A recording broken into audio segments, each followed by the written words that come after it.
You ever wake up from a dream that was just so weird and you're like, what in the world was that about? Well, what if all that nightly weirdness isn't just random static? What if it's actually a secret language? You know, a direct message from your own mind trying to tell you something. Okay, so today let's dive in and figure out how to become fluent. I absolutely love this quote.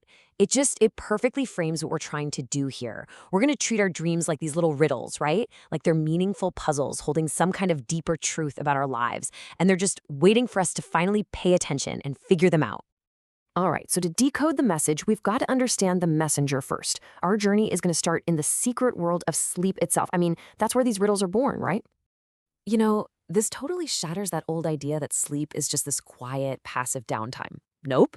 Your most vivid, most story-like dreams, they happen during REM sleep. That's rapid eye movement sleep.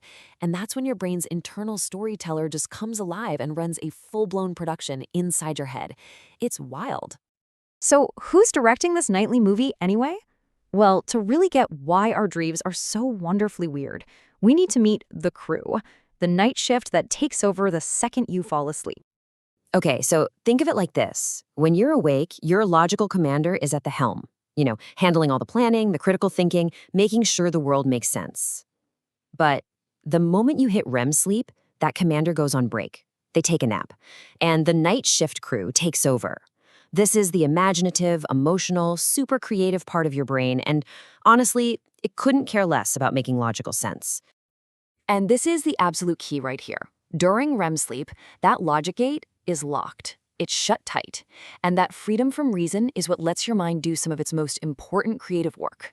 It starts connecting ideas and feelings in ways it just can't during the day. It's not a bug, it's a feature. In fact, it's the feature. So if the night shift crew is in charge, what are they even doing all night? I mean, what is the secret work that's so important that it requires shutting down logic completely? Well, one of their biggest jobs is running what you could call the forge of memory. Your dreams basically take all these little fragile scraps of information from your day and they sort through them, connect them to stuff you already know. And this whole process literally forges those flimsy scraps into these strong, permanent scrolls of long-term wisdom. It's exactly why sleeping after you study is so incredibly effective. But that's not all they do. Dreams also act as this kind of anti-boring mechanism. They throw these totally bizarre scenarios at you, like a jellyfish driving a bus, just to keep your thinking flexible. And maybe most importantly, they're like a safe rehearsal space for your emotions. It's a place where you can practice feeling intense things like fear or joy or anger, but without any of the real-world consequences. And the result of all this secret nightly work? Well, that's what we call intuition. That gut feeling you get, that's the signal that comes from all this sorting and connecting and emotional practice. Honestly, your dreams are pretty much intuition's strongest and clearest broadcast. Okay, so now we kind of get why dreams happen. So now for the really exciting part. How do we actually, read them? Let's get into the practical how-to guide for decoding your very own inner compass. Okay, listen up, because this is the single most important rule. You gotta forget those dream dictionaries that tell you a snake always means this, or a house always means that. It's not true. A dragon could mean power to one person and danger to another. The image itself is just a riddle. The feeling it gives you, that's the real clue. Whether it's fear or joy or confusion, that's where the true meaning is. So, let's put this rule into practice, shall we? What about those super common dreams that everybody has, flying or falling? How do we apply this feeling is the clue rule to those? See the pattern here? Flying isn't really about aviation, is it? It's about that feeling of triumph, of freedom. And falling isn't about gravity. It's about that feeling of losing control somewhere in your waking life.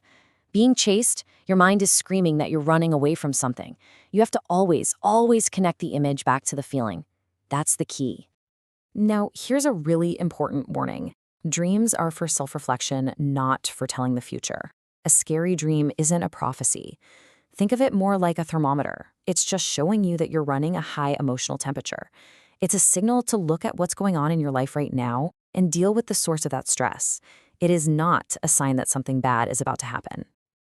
All right, it is time to turn all of this knowledge into real action. So I'm going to give you a challenge. I'm calling it the Dragon's Journal Trial. Think of it as your practical mission to start capturing these nightly messages and really start harnessing your own intuition. And your gear is super simple. All you need is a notebook, a couple of pens, and a little light right there on your nightstand. So why the urgency? Because dreams are incredibly sneaky. They literally start to evaporate from your memory within like 5 minutes of waking up. You have to be ready to snatch them up immediately. The rules of the trial are simple, but they are powerful. First, write everything down the second you wake up. Don't worry about spelling or grammar, just get it down. Second, record the heartbeat of the dream. What was the main emotion? Was it happy, scared, confused? And third, over time, you're going to look for patterns. Do you keep seeing water? Are you always back in your childhood home? Those patterns, those are your biggest clues. So once you've got a dream written down, interpreting it is a really simple 3-step process. First, just identify that core emotion. What was the strongest feeling? Second, ask yourself the connection question. Where did I feel this exact same way in my waking life recently? That's what links the dream to a real event. And finally, you find the solution. So if the dream made you feel powerless, you ask, what's one small action I can take today to feel just a little more powerful? And just like that, you've turned the dream's message into a practical, real-world guide. So, the next time you wake up from a really strange dream, don't just brush it off. Remember that your mind was hard at work all night, sorting your memories, rehearsing your emotions, and sending you a really important signal. You know, the stars speak in riddles while you sleep. All you have to do is learn how to listen.